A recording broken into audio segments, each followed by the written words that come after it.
As there is rather a lot to be said about this scene, I'm going to give a detailed analysis in this video of the first 10.5 pages of it, as far as Hibbert's exit and Mason's entrance on page 59 in the Heinemann Educational Books edition, and I'll discuss the rest of the scene in the next video. It's afternoon on the same day. The sunlight has gone from the dugout floor, but still shines brightly in the trench. Stanhope is alone in the dugout, lying on his bed, reading by the light of a candle on the table beside him. The other officers are presumably either on duty up in the trench or resting in the dugout next door. A burly figure comes groping down the steps and stands blinking in the shadows of the dugout. A huge man, with a heavy black moustache, a fat red face and massive chin.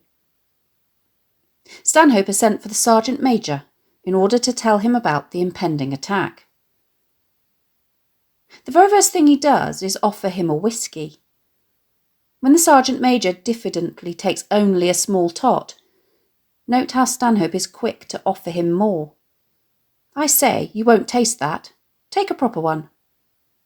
Stanhope reaches over, helps the sergeant major to a large tot, and takes one himself. Is he merely being generous? Or has his perception of what constitutes a proper one changed as he has become more used to drinking? Or does he have an ulterior motive for inviting the sergeant major to have a bigger drink? It's probably a bit of all three, but what could his ulterior motive or motives be? Most obviously he has the excuse of taking one himself to keep the sergeant major company. But is Stanhope also conscious of the fact that he needs to blunt the shock of the news he is about to impart? That they have orders not to retreat under any circumstances, even if this means almost certain death? Note how Stanhope's tone changes abruptly as he gets down to business.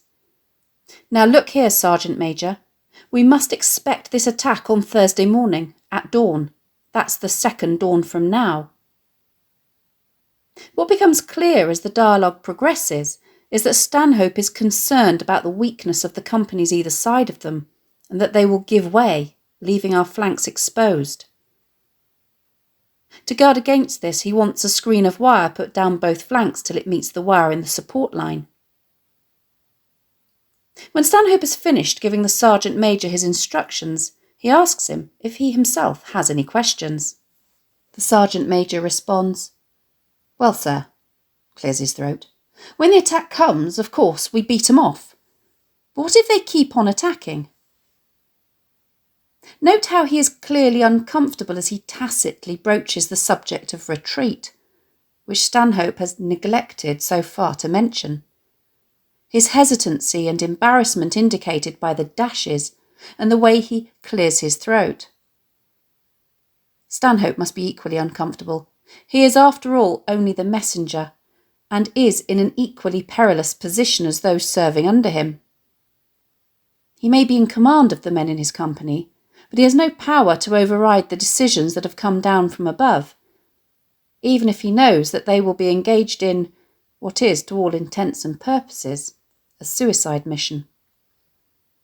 Note how he is deliberately obtuse in response to the sergeant major's repeated hints for clarification about their ability to retreat if they keep on attacking.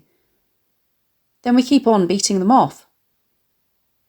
When the sergeant major comes back with the fact that they're bound to make a big thing of it, he cheerily agrees, "Oh, I think they will," and that they're bound to keep attacking day after day. Finally, the sergeant major is forced to explicitly ask him about plans for falling back. Stanhope responds that there is no need to have these, as their company, C Company, is a lot better than A and B companies on either side of us.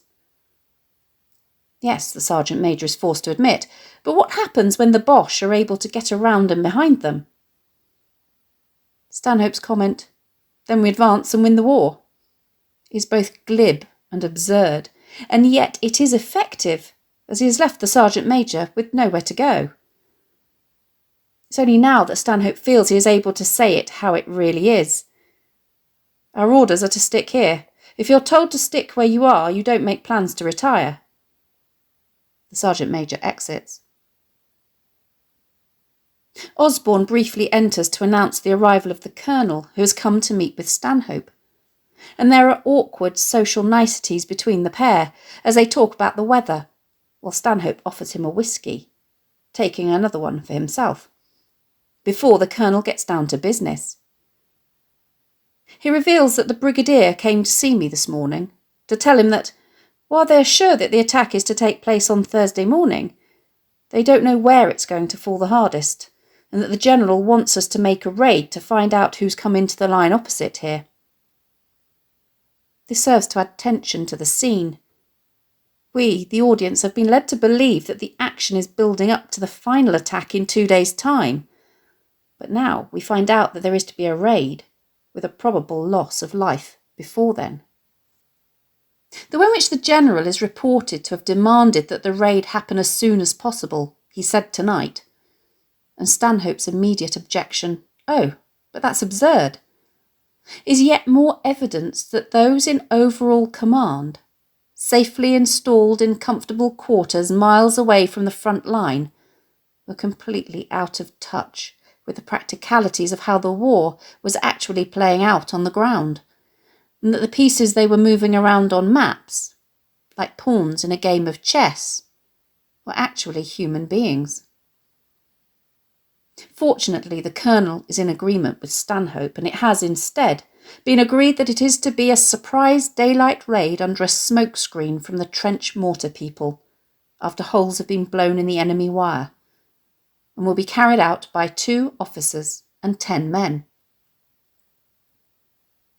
The Colonel ostensibly leaves it up to Stanhope to select the men, although, as the dialogue progresses, observe how he actually gets his own way over both of the officers chosen. Note how Stanhope immediately volunteers himself. "You want me to go with them, sir?" But the Colonel declines his offer. I can't let you go."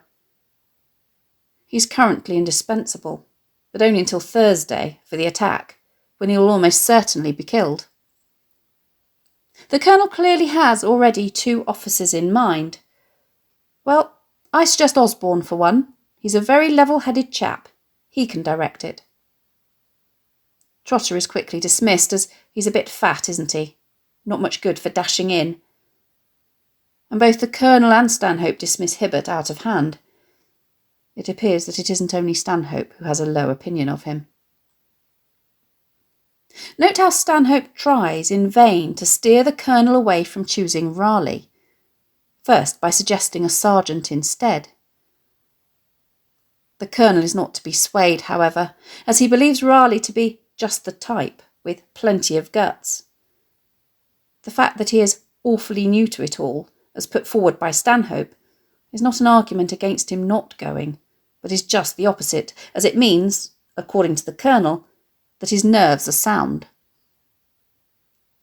It's interesting to consider whether Stanhope would have argued the case of a new officer not taking part if he'd been anyone other than Raleigh. Note how the Colonel manipulates Stanhope into agreeing by appealing to his sense of pride and his belief that the other companies are not as good as his. Well, who else is there? I could send an officer from another company. This is too much for Stanhope, and Raleigh's fate is sealed. Note how the Colonel characterises the raid as merely a damn nuisance, thus belittling the sacrifice of these men's lives. The Colonel then departs, having arranged with Stanhope that they will have dinner together that evening to discuss the fine details of the raid. Stanhope is once more alone in the dugout, but not for long. Hibbert, it appears, has been biding his time, waiting in the shadows for his opportunity to speak to Stanhope without anyone else there. He comes quietly into the dugout from the tunnel leading from his sleeping quarters. It soon becomes clear that Stanhope hasn't been able to put him off trying to get sent down the line to hospital. It's interesting to observe the dynamics of the interaction between the 2 men in this part of the scene, where Stanhope reveals the skills of leadership that have made him so successful with the men, as he thinks on his feet to manipulate Hibbert to ultimately bring him back into line. Note how Sheriff skillfully ratchets up the tension here until it comes to a climax, where the two will come to blows in a physical confrontation before the tension subsides. Stanhope first tries to bat away Hibbert's opening gambit of, "This neuralgia of mine, I'm awfully sorry. I'm afraid I can't stick it any longer," with the pseudo-sympathetic, "I know, it's rotten, isn't it? I've got it like hell. Had it for weeks." Reading between the lines, Stanhope is clearly saying, "Look, I've got it too, but do you see me going sick?" Shocked, but nevertheless undeterred, Hibbert declares that he is leaving to go down the line to hospital and have some kind of treatment. Stanhope more or less tells him not to bother, as he says he's already had a word with the doctor that very morning, and he won't send you to hospital, Hibbert. He'll send you back here. Whether this is true or not, we don't know, but note how he isn't prepared for Hibbert to call his bluff by letting him go to find out for himself. For Stanhope, the gloves are now off, and he says it how it is. No man sent down unless he's very ill. There's nothing wrong with you, Hibbert. The German attack's on Thursday, almost for certain. You're going to stay here and see it through with the rest of us. Hibbert is now at the end of his tether, his fear driving him to insubordination, as he hysterically cries out, "I tell you I can't. The pain's nearly sending me mad. I'm going. I've got all my stuff packed. I'm going now. You can't stop me." Stanhope is driven to desperate measures as he cannot allow Hibbert to leave. While he's in the dugout next door, getting his things together, Stanhope walks slowly towards the steps, turns and undoes the flap of his revolver holster. He takes out his revolver and stands casually examining it. The tension is almost palpable, as the threat is there for Hibbert and us to see. Exactly what does Stanhope intend to do with his gun? And yet Hibbert does not seem aware of it, determined as he is to get past Stanhope and away from the dugout. Stanhope has to resort to making explicit threats. Better die of the pain than be shot for deserting. It's clear that Hibbert doesn't believe he will do this as he walks slowly round behind Stanhope. Stanhope turns and thrusts him roughly back. With a lightning movement, Hibbert raises his stick and strikes blindly at Stanhope, who catches the stick, tears it from Hibbert's hands, smashes it across his knee, and throws it on the ground. Hibbert has committed the heinous crime of striking a superior officer, for which Stanhope suggests he could be shot, although he goes on to say that that is not what he would have him shot for. "If you went, I'd have you shot. For deserting. It's a hell of a disgrace, to die like that. I'd rather spare you the disgrace. I give you half a minute to think. You either stay here and try to be a man, or you try to get out that door, to desert. If you do that, there's going to be an accident. Do you understand? I'm fiddling with my revolver. Do you see? Cleaning it. And it's going off by accident. It often happens out here. It's going off and it's going to shoot you between the eyes." Under the 1912 edition of the King's Regulations, the maximum penalty for the crime of striking a superior officer was the death penalty, as was desertion. But this was only after a court-martial, or trial, and in fact, of the 49 cases of the death sentence being passed for striking a superior officer, only 4 were actually carried out, and in total, only 306 soldiers were shot for desertion. And so the likelihood of Hibbert being executed is fairly small. In no case, however, were officers allowed to take the law into their own hands, and so what Stanhope is threatening is criminal. It's interesting to observe how Stanhope quickly goes from threatening Hibbert's arrest to giving him an ultimatum, where he threatens to shoot him, then and there in the trench, if he tries to leave. Is this a measure of just how psychologically unhinged Stanhope has become, that he seems prepared to murder one of his own men in cold blood? Or is this an example of the levels of brinkmanship to which desperation has driven him to go? Hibbert, however, is also desperate and takes Stanhope at his word. "Go on then, shoot. You won't let me go to hospital. I swear I'll never go into those trenches again. Shoot, and thank God."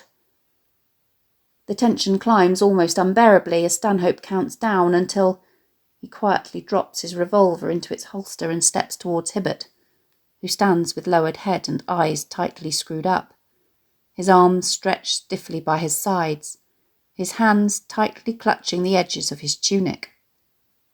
Gently, Stanhope places his hands on Hibbert's shoulders. Hibbert starts violently and gives a little cry. He opens his eyes and stares vacantly into Stanhope's face. Stanhope is smiling. The tension immediately drains away, but we're left wondering what has made Stanhope drop his gun. Did he decide at the last second that there was no way that he could pull the trigger and kill someone in cold blood? Or was it always his intention to merely frighten him? Whatever his intentions, it's clear from Hibbert's reaction as he stares vacantly into Stanhope's face that he was not calling Stanhope's bluff and that he was fully expecting him to go through with it. Hibbert's horror of returning to the trenches seems to be such that being shot in the dugout is the lesser of the two evils. But Stanhope appears to interpret his actions as showing a level of bravery that he has not suspected in him so far, as he praises him. "Good man, Hibbert. I liked the way you stuck that." Note how Stanhope takes his hands from Hibbert's shoulders and turns away, however, as soon as Hibbert breaks down and starts to cry. Is this because it's embarrassing that Hibbert is unable to maintain a stiff upper lip? Or is it because Stanhope, himself almost paralysed with fear, is afraid that he will break down as well? As it is, Stanhope now takes advantage of the way he has broken Hibbert down to gradually build him back up. He first of all offers Hibbert a drink and then confides in him that he is able to empathise with him. "I know what you feel, Hibbert. I've known all along. Because I feel the same. Exactly the same. Every little noise up there makes me feel just as you feel. Why didn't you tell me instead of talking about neuralgia? We all feel like you do sometimes, if only you knew. I hate and loathe it all. Sometimes I feel I could just lie down on this bed and pretend I was paralysed or something, and couldn't move, and just lie there till I died, or was dragged away." Observe how Stanhope, through showing Hibbert that he feels exactly the same way, normalises his emotions and makes him not feel so alone. He then offers to go on duty with Hibbert to see if we can stick it together. When Hibbert remains unconvinced, saying that he can't, he tries to reason with him, arguing, "Supposing I said I can't, supposing we all say we can't, what would happen then?" Stanhope finally manages to get through to Hibbert by appealing to his sense of camaraderie and friendship, rather than focusing on the rather vague and abstract notion of doing it for his country. He encourages him to think in more specific and concrete terms, by mentioning by name the other officers in the company who he would be letting down if he left. Note how he uses polysyndeton, which serves to make each man named stand out as an individual. Take the chance, old chap, and stand in with Osborne and Trotter and Raleigh. Don't you think it worth standing in with men like that? When you know they all feel like you do, in their hearts, and just go on sticking it because they know it's the only thing a decent man can do. This section of the scene ends with Hibbert having done a complete 180, as he shows his appreciation of Stanhope's understanding. "It's awfully decent of you, Stanhope, and thanks most awfully for—" Stanhope interrupts him with, "That's all right," and Hibbert exits.